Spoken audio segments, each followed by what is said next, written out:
ଆକାଶବାଣୀ।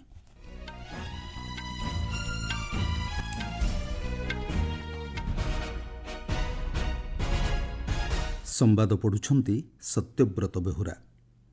ଦେଶବ୍ୟାପୀ ଆରମ୍ଭ ହୋଇଛି ରଙ୍ଗର ପର୍ବ ହୋଲି। ଦେଶବାସୀଙ୍କୁ ଶୁଭେଚ୍ଛା ଜଣାଇଲେ ରାଷ୍ଟ୍ରପତି, ଉପରାଷ୍ଟ୍ରପତି ଓ ପ୍ରଧାନମନ୍ତ୍ରୀ।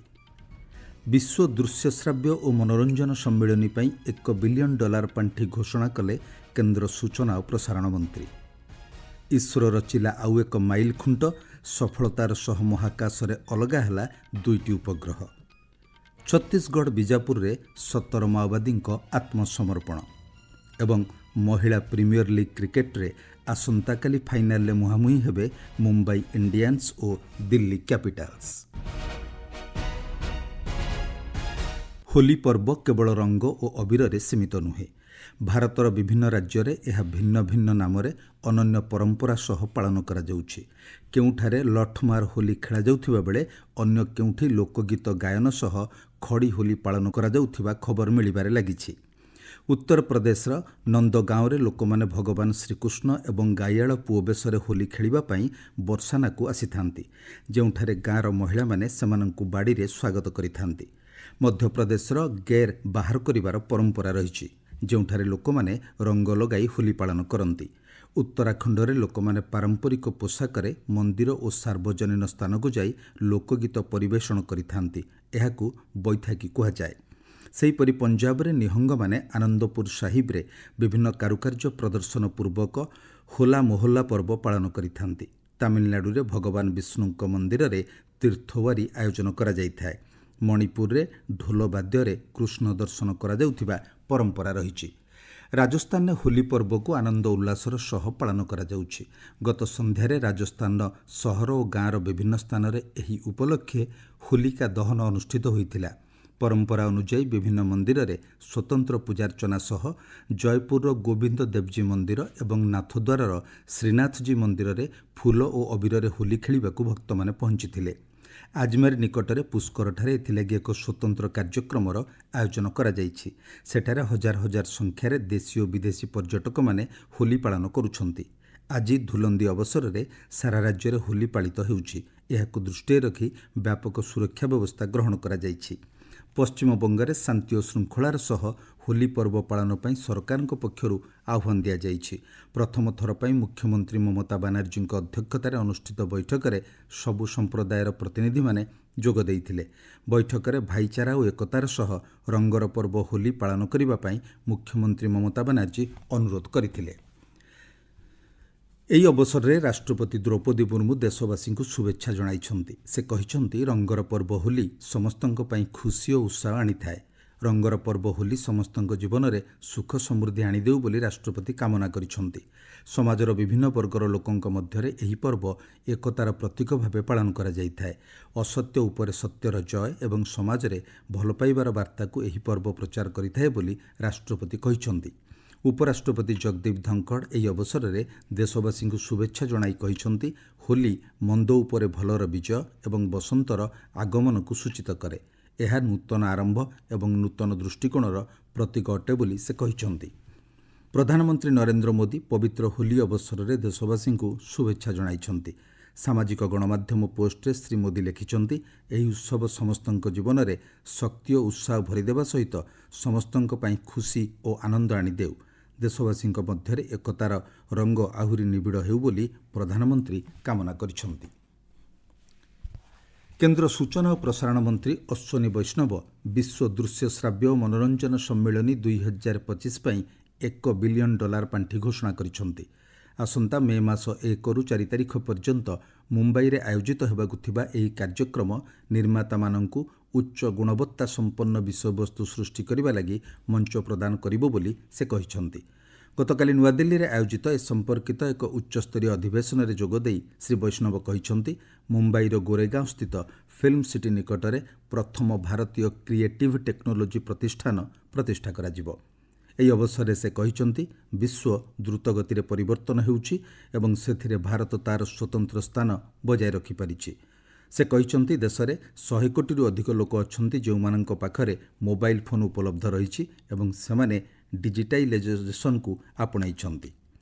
ବୈଦେଶିକ ବ୍ୟାପାର ମନ୍ତ୍ରୀ ଡକ୍ଟର ଏସ୍ ଜୟଶଙ୍କର କହିଛନ୍ତି ବିଶ୍ୱରେ ଅର୍ଥନୈତିକ ଏବଂ ରାଜନୈତିକ ପୁନଃସନ୍ତୁଳନ ଦେଖିବାକୁ ମିଳୁଛି ଏବଂ ଏହା ପ୍ରଯୁକ୍ତି ଓ ସାଂସ୍କୃତିକ ଦିଗକୁ ଅଗ୍ରସର ହେଉଛି। ଭାରତ କିଭଳି ପରମ୍ପରାକୁ ଜ୍ଞାନକୌଶଳ ସହିତ ମିଶ୍ରଣ କରି ବିଶ୍ୱସ୍ତରୀୟ କାହାଣୀକୁ ଆକାର ଦେଉଛି ସେ ସମ୍ପର୍କରେ ଡକ୍ଟର ଜୟଶଙ୍କର ଆଲୋଚନା କରିଥିଲେ। ଗତ ସନ୍ଧ୍ୟାରେ ଆୟୋଜିତ ବିଶ୍ୱ ଦୃଶ୍ୟଶ୍ରାବ୍ୟ ମନୋରଞ୍ଜନ ସମ୍ମିଳନୀ ଉପରେ ଏକ ଅଧିବେଶନକୁ ସମ୍ବୋଧିତ କରି ସେ କହିଥିଲେ ପ୍ରକୃତ ଜଗତୀକରଣ ଗୋଟିଏ କାହାଣୀ କିମ୍ବା ଗୋଟିଏ ବାସ୍ତବ ବିଷୟବସ୍ତୁ ଆଧାରିତ ନୁହେଁ, ବରଂ ସାରା ବିଶ୍ୱର ଲୋକମାନଙ୍କର ବିବିଧତାର ପ୍ରତିଫଳନ। ସେ କହିଥିଲେ କାହାଣୀ ଏବଂ ମନୋରଞ୍ଜନ ସବୁ ସମୟରେ ସମାଜର ଆତ୍ମଚିତ୍ରଣ କରିଥାଏ ଏବଂ ଏହା ଭବିଷ୍ୟତ ପିଢ଼ିକୁ ପ୍ରଭାବିତ କରିଥାଏ। ସମ୍ମିଳନୀରେ ସୂଚନା ଓ ପ୍ରସାରଣ ରାଷ୍ଟ୍ରମନ୍ତ୍ରୀ ଡକ୍ଟର ଏଲ୍ ମୁରୁଗାନ୍ କହିଥିଲେ ବିକାଶ ଆଡ଼କୁ ଅଗ୍ରସର ହେଉଥିବା ଗଣମାଧ୍ୟମ ଏବଂ ମନୋରଞ୍ଜନ କ୍ଷେତ୍ରରେ ଏକ ସମନ୍ୱିତ ଆଭିମୁଖ୍ୟ ପାଇଁ ୱେବ୍ସ ବିଶ୍ୱସ୍ତରୀୟ ପ୍ଲାଟଫର୍ମ ଯୋଗାଇ ଦେଉଛି। ଆପଣମାନେ ସମ୍ବାଦ ଶୁଣୁଛନ୍ତି ଆକାଶବାଣୀରୁ। ଭାରତୀୟ ମହାକାଶ ଗବେଷଣା ସଂସ୍ଥା ଇସ୍ରୋ ପକ୍ଷରୁ ମହାକାଶରେ 2ଟି ଉପଗ୍ରହକୁ ଅଲଗା କରିବା ପ୍ରକ୍ରିୟା ସଫଳତାର ସହ ଶେଷ ହୋଇଛି। ସ୍ପାଡେକ୍ସ ଅଭିଯାନ ଅଧୀନରେ ଏହି ପରୀକ୍ଷଣ କରାଯାଇଥିଲା। ଫଳରେ ଭାରତୀୟ ମହାକାଶ ଅନୁସନ୍ଧାନ ଓ ଗବେଷଣା କ୍ଷେତ୍ରରେ ଇସ୍ରୋକୁ ସଫଳତା ମିଳିଛି। କେନ୍ଦ୍ର ବିଜ୍ଞାନ ଓ ପ୍ରଯୁକ୍ତି ବିଦ୍ୟା ମନ୍ତ୍ରୀ ଡକ୍ଟର ଜିତେନ୍ଦ୍ର ସିଂ ଏହି ସଫଳତା ପାଇଁ ଇସ୍ରୋକୁ ଶୁଭେଚ୍ଛା ଜଣାଇଛନ୍ତି। ସାମାଜିକ ଗଣମାଧ୍ୟମ ପୋଷ୍ଟରେ ମନ୍ତ୍ରୀ ଶ୍ରୀ ସିଂ କହିଛନ୍ତି ଏହି ସଫଳତା ପରେ ଭାରତୀୟ ଅନ୍ତରୀକ୍ଷ କେନ୍ଦ୍ର ଚନ୍ଦ୍ରଯାନ-4 ଏବଂ ଗଗନଯାନ ଅଭିଯାନକୁ ଇସ୍ରୋ ଦକ୍ଷତାର ସହ ପରିଚାଳନା କରିପାରିବ। ଆଗାମୀ ଦିନରେ ମହାକାଶର ଗୂଢ଼ ରହସ୍ୟ ଅନୁସନ୍ଧାନ କରିବା କ୍ଷେତ୍ରରେ ମଧ୍ୟ ଏହି ସଫଳତା ସହାୟକ ହେବ ବୋଲି କୁହାଯାଇଛି। ସୂଚନାଯୋଗ୍ୟ ଗତ ଜାନୁଆରୀ 16 ତାରିଖରେ ମହାକାଶରେ SDX-1 ଏବଂ SDX-2 ନାମକ 2ଟି ଉପଗ୍ରହକୁ ସେମାନଙ୍କ ଗତିକୁ ହ୍ରାସ କରାଯାଇ ମହାକାଶର ନିମ୍ନ କକ୍ଷରେ ସଂଲଗ୍ନ କରାଯାଇଥିଲା। ଆମେରିକା, ରୁଷ ଏବଂ ଚୀନ ପରେ ବିଶ୍ୱର ଚତୁର୍ଥ ଦେଶ ଭାବେ ଭାରତକୁ ଏହି ସଫଳତା ମିଳିଛି। ଏହାଦ୍ୱାରା ମହାକାଶରେ 2ଟି ମହାକାଶ ଯାନ ମଧ୍ୟରେ ଶକ୍ତି ସ୍ଥାନାନ୍ତରଣ ସମ୍ଭବ ହୋଇପାରିବ। ସ୍ୱରାଷ୍ଟ୍ରମନ୍ତ୍ରୀ ଅମିତ ଶାହା ଆଜି ସନ୍ଧ୍ୟାରେ ଆସାମ ଗସ୍ତ କରିବେ। ସେଠାରେ ସେ ଏକାଧିକ କାର୍ଯ୍ୟକ୍ରମରେ ଯୋଗଦେବେ ବୋଲି ଜଣାପଡ଼ିଛି। ଜୋରହାଟ ବିମାନ ବନ୍ଦରରେ ପହଞ୍ଚିବା ପରେ ଶ୍ରୀ ଶାହା ଗୁଲାଘାଟ ଅଭିମୁଖେ ଯାତ୍ରା କରିବେ ଏବଂ ଦେରଗାଁର ଲଚିତ ବାରଫୁକାନ ପୁଲିସ ଏକାଡେମୀରେ ରାତ୍ରିଯାପନ କରିବେ। ଆସନ୍ତାକାଲି ସକାଳେ ଶ୍ରୀ ଶାହା ମିଜୋରାମ ଅଭିମୁଖେ ଯାତ୍ରା କରିବା ପୂର୍ବରୁ ଅତ୍ୟାଧୁନିକ ପୋଲିସ ଏକାଡେମୀର ଉଦ୍ଘାଟନ କରିବେ। ଅପରାହ୍ନରେ ସେ ଆଇଜୋଲରେ ଆସାମ ରାଇଫଲ ପ୍ରତିଷ୍ଠାନଗୁଡ଼ିକୁ ଜୋଖାୱାସଙ୍କୁ ସ୍ଥାନାନ୍ତର ନିମନ୍ତେ ଆୟୋଜିତ ଏକ କାର୍ଯ୍ୟକ୍ରମରେ ଯୋଗଦେବେ। ପରେ ସେ ଗୌହାଟୀରେ ରାତ୍ରିଯାପନ କରିବେ। ରବିବାର ଦିନ ସ୍ୱରାଷ୍ଟ୍ରମନ୍ତ୍ରୀ ଶ୍ରୀ ଶାହା କୋକ୍ରାଝର ଜିଲ୍ଲାର ଡୋଟମାଠାରେ ବୋଡୋ ଛାତ୍ର ସଂସଦର 57ତମ ବାର୍ଷିକ ସମ୍ମିଳନୀକୁ ସମ୍ବୋଧନ କରିବେ। ସେହିଦିନ ନୂଆଦିଲ୍ଲୀ ଫେରିବା ପୂର୍ବରୁ ଶ୍ରୀ ଶାହା ଉତ୍ତର ପୂର୍ବ ରାଜ୍ୟଗୁଡ଼ିକରେ ନୂତନ ଅପରାଧିକ ଆଇନର କାର୍ଯ୍ୟକାରିତା ସମୀକ୍ଷା କରିବେ। ଛତିଶଗଡ଼ର ବିଜାପୁର ଜିଲ୍ଲାରେ ଗତକାଲି 17 ଜଣ ମାଓବାଦୀ ଆତ୍ମସମର୍ପଣ କରିଛନ୍ତି। ଜଣେ ବରିଷ୍ଠ ପୋଲିସ ଅଧିକାରୀ କହିଛନ୍ତି ବିଜାପୁରରେ ସମ୍ପୃକ୍ତ ମାଓବାଦୀମାନେ ସିଆର୍ପିଏଫ୍ ଅଧିକାରୀଙ୍କ ନିକଟରେ ଆତ୍ମସମର୍ପଣ କରିଥିଲେ। ବିଜାପୁରର ବରିଷ୍ଠ ଆରକ୍ଷୀ ଅଧୀକ୍ଷକ ଜିତେନ୍ଦ୍ର କୁମାର ଯାଦବ କହିଛନ୍ତି ଆତ୍ମସମର୍ପଣ କରିଥିବା ମାଓବାଦୀମାନେ ବରିଷ୍ଠ କ୍ୟାଡରଙ୍କ ଦ୍ୱାରା ଶୋଷଣର ଶିକାର ହୋଇଥିବା ଦର୍ଶାଇଛନ୍ତି। ଆତ୍ମସମର୍ପଣ କରିଥିବା ମାଓବାଦୀମାନେ ନିଷିଦ୍ଧ ମାଓ ସଂଗଠନ ଗଙ୍ଗଲୁର ଏରିଆ କମିଟିରେ କାର୍ଯ୍ୟ କରୁଥିଲେ। ଆତ୍ମସମର୍ପଣ କରିଥିବା ମାଓବାଦୀଙ୍କ ମଧ୍ୟରୁ 6 ଜଣଙ୍କ ଉପରେ 1 ଲକ୍ଷ ଟଙ୍କା ଲେଖାଏଁ ପୁରସ୍କାର ରାଶି ଘୋଷଣା କରାଯାଇଥିଲା। କେନ୍ଦ୍ରୀୟ ମାଧ୍ୟମିକ ଶିକ୍ଷା ବୋର୍ଡ CBSE ପକ୍ଷରୁ କୁହାଯାଇଛି ଆସନ୍ତାକାଲି ଅର୍ଥାତ୍ ମାର୍ଚ୍ଚ 15ରେ ଦେଶର ସବୁଆଡ଼େ ହୋଲି ପର୍ବ ପାଳନ ହେଉଥିବା ସତ୍ତ୍ୱେ ଦ୍ୱାଦଶ ଶ୍ରେଣୀ ପରୀକ୍ଷା ଅନୁଷ୍ଠିତ ହେବ। ବୋର୍ଡ ପକ୍ଷରୁ ଜାରି ବିଜ୍ଞପ୍ତି ଅନୁଯାୟୀ ଆସନ୍ତାକାଲି ହିନ୍ଦୀ କୋର୍ ଏବଂ ଇଲେକ୍ଟିଭ୍ ବିଷୟ ପରୀକ୍ଷା କରାଯିବ। ଯଦି କୌଣସି ଛାତ୍ରଛାତ୍ରୀ ଆସନ୍ତାକାଲି ପରୀକ୍ଷା ଦେଇ ନ ପାରିବେ ତେବେ ଜାତୀୟ ଓ ଅନ୍ତର୍ଜାତୀୟ ସ୍ତରର କ୍ରୀଡ଼ା ପ୍ରତିଯୋଗିତାରେ ଅଂଶଗ୍ରହଣ କରୁଥିବା ଛାତ୍ରଛାତ୍ରୀଙ୍କ ପାଇଁ ଆୟୋଜନ ହେବାକୁ ଥିବା ସ୍ୱତନ୍ତ୍ର ପରୀକ୍ଷା ଦେଇପାରିବେ। ମହିଳା ପ୍ରିମିୟର ଲିଗ୍ କ୍ରିକେଟରେ ଗତକାଲି ମୁମ୍ବାଇର ବ୍ରାଭୋନ୍ ଷ୍ଟାଡିୟମରେ ଅନୁଷ୍ଠିତ ଏଲିମିନେଟର ପର୍ଯ୍ୟାୟରେ ମୁମ୍ବାଇ ଇଣ୍ଡିଆନ୍ସ 47 ରନ୍ରେ ଗୁଜରାଟ ଜାଏଣ୍ଟସକୁ ପରାସ୍ତ କରିଛି। ଆସନ୍ତାକାଲି ମୁମ୍ବାଇ ଇଣ୍ଡିଆନ୍ସ ଏବଂ ଦିଲ୍ଲୀ କ୍ୟାପିଟାଲ୍ସ ମଧ୍ୟରେ ଫାଇନାଲ୍ ମ୍ୟାଚ୍ ଅନୁଷ୍ଠିତ ହେବ। ମୁଖ୍ୟ ସମ୍ବାଦ ପୁଣିଥରେ। ଦେଶବ୍ୟାପୀ ଆରମ୍ଭ ହୋଇଛି ରଙ୍ଗର ପର୍ବ ହୋଲି। ଦେଶବାସୀଙ୍କୁ ଶୁଭେଚ୍ଛା ଜଣାଇଲେ ରାଷ୍ଟ୍ରପତି, ଉପରାଷ୍ଟ୍ରପତି ଓ ପ୍ରଧାନମନ୍ତ୍ରୀ। ବିଶ୍ୱ ଦୃଶ୍ୟଶ୍ରାବ୍ୟ ଓ ମନୋରଞ୍ଜନ ସମ୍ମିଳନୀ ପାଇଁ $1 ବିଲିୟନ ପାଣ୍ଠି ଘୋଷଣା କଲେ କେନ୍ଦ୍ର ସୂଚନା ଓ ପ୍ରସାରଣ ମନ୍ତ୍ରୀ।